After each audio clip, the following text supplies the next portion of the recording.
Do you think you are a nice guy? Well, you could be. So keep watching to find out if you are one. Because if you're a nice guy and you don't have time to watch this video, then you'll likely continue to feel unfulfilled. Over the past few decades, a new model of man has emerged, subtly weaving its way into the fabric of our society. This model is characterized by a burning desire to gain the approval of others, especially women. But where did this need for validation originate? And how do so many men find themselves trapped in this cycle of seeking external affirmation? Just about everything a nice guy does is consciously or unconsciously calculated to gain someone's approval or to avoid disapproval. The roots of the nice guy phenomenon can be traced back to societal shifts. As traditional family dynamics evolved and changed, many men grew up believing they needed to be different, to stand out, to be the antithesis of what they perceived as the typical man. This desire to differentiate often stemmed from a deeper need to be acknowledged and validated. But the journey of the nice guy often begins much earlier, in the tender years of childhood. For many, feelings of abandonment cast a long shadow over their formative years. This fear was further worsened when their needs weren't met promptly, leading them to internalize a belief that they were somehow at fault, that their very needs and desires were the reason for the perceived neglect or abandonment. This internalized belief, coupled with the natural egocentrism of childhood, where children believe they are the center of their universe, created a perfect storm.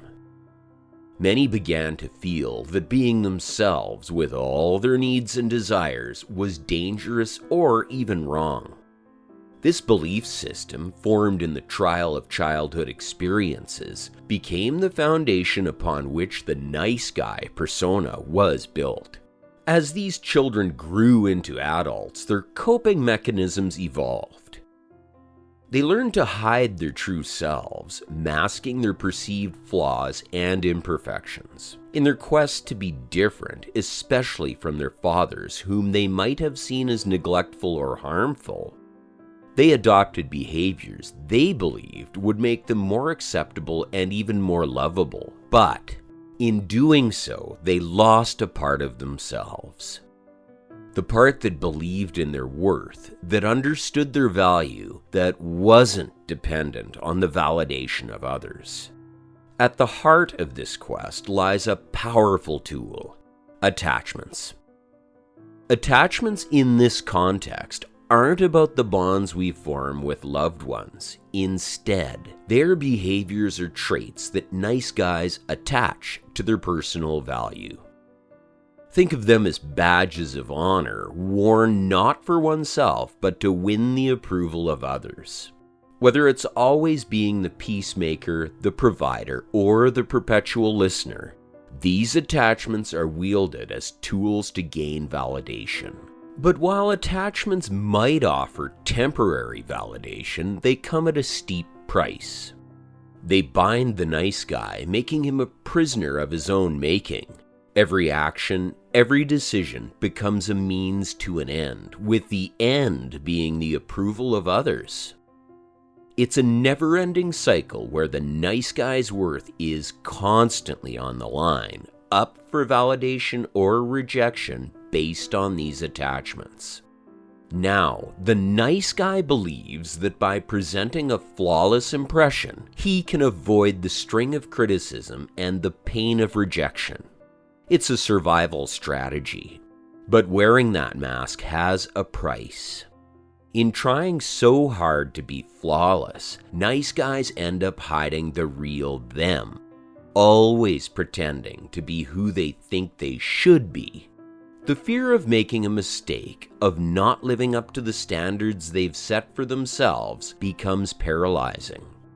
The dangers of this path are manifold. Not only does it lead to a life of constant anxiety and self-doubt, but it also creates a disconnect with others. After all, true connections are forged not in the world of perfection, but in the shared experiences of our flaws and vulnerabilities. For all the nice guys out there, it's time for the mask drop moment. Because when the nice guy finally decides to drop that mask of flawlessness, that's when the real magic happens. That's when he starts truly getting to know himself, accepting his imperfections, prioritizing being genuine over perfect, and realizing that the right path is the one that feels true to him, not what everyone else thinks. Let's say person A does something for someone else, expecting something in return, but person B isn't aware of this expectation. It's like a secret deal where one party believes, if I do this for you, you'll do that for me. But the twist is that the other party is often oblivious to this unspoken pact. At the heart of these covert contracts lies a powerful psychological principle, reciprocity.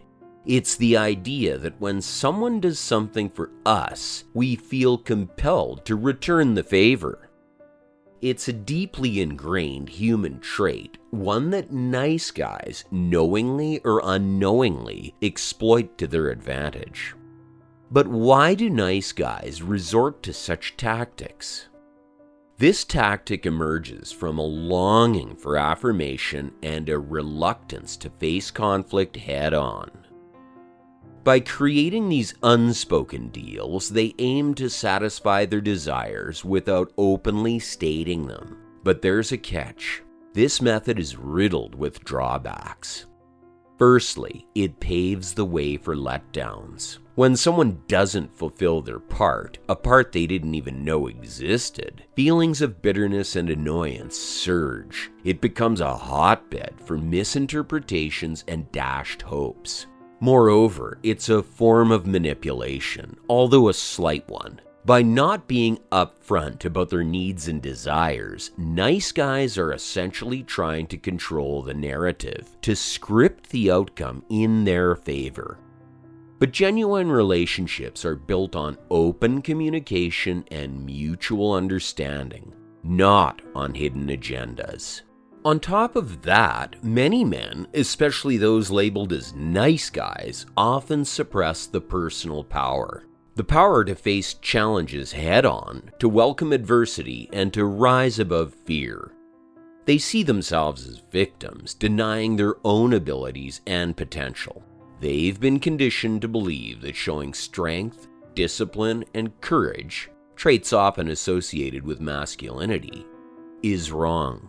But without embracing these traits, they become passive, disconnected, and overly reliant on approval. So it's time for them to reconnect with their masculinity and with their personal power to lead more fulfilling lives. But there's another side to this coin: relationships. Relationships can be the Achilles heel for many nice guys. They often find themselves trapped in dysfunctional relationships, paralyzed by the fear of loneliness. They might think, if I leave, I'll be alone forever, or no one else will ever love me. But staying in a relationship out of fear is like building a house on quicksand. It's bound to collapse. Setting boundaries is crucial. It's about respecting oneself and expecting the same respect in return. It's not about building walls, but about defining what's acceptable and what's not. When boundaries are clear, relationships thrive. There's mutual respect, understanding, and most importantly, genuine love. And for those who faced heartbreak or are single, remember that every end is a new beginning. Instead of falling into the same patterns, choose differently. Seek partners who are responsible for their own lives and take things slowly. Let the relationship grow organically without rushing into intimacy. By doing so, you'll build a foundation that's strong, resilient, and lasting. It's also very important to understand that for the nice guy, there's liberation in understanding that true happiness doesn't come from clinging to external validations, but from living in the present moment, free from the chains of past regrets and future anxieties. Now, while self-realization is an internal journey, it's also about connecting with the world around us. And for men, especially those grappling with the nice guy syndrome, bonding with other men can be transformative. Engaging in activities with fellow men, be it sports, volunteering, or just hanging out, provides a space to express and understand one's masculinity. It's in these bonds that men often find role models who exemplify healthy masculinity. Men who are strong yet compassionate, assertive yet understanding. The journey to self-realization, embracing true masculinity, and living with integrity is about breaking free from old patterns and stepping into a more authentic version of oneself. It's about understanding that one's worth isn't determined by external validations, but by the choices we make and the life we lead. What are your thoughts on the nice guy syndrome and living a life true to yourself? Share with us in the comments below and be sure to subscribe.